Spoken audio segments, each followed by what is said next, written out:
امام رضا امام رضا امام رضا امام رضا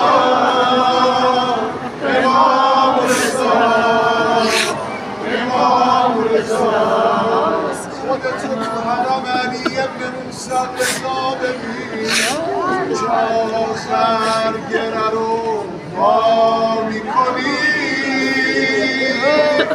چرا پس امروز فردا میکنی چرا پس امروز فردا میکنی چرا پس امروز فردا هر کی حاجت داره بسم الله یا امام رضا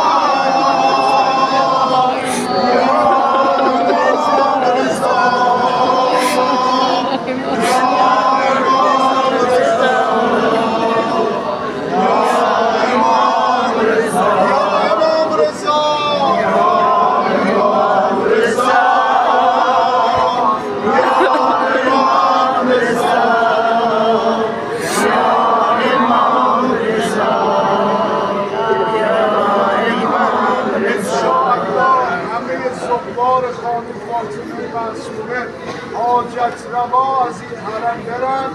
همه حوائج مد نظر من که مریض سفارش کردم التماس دعا گفتم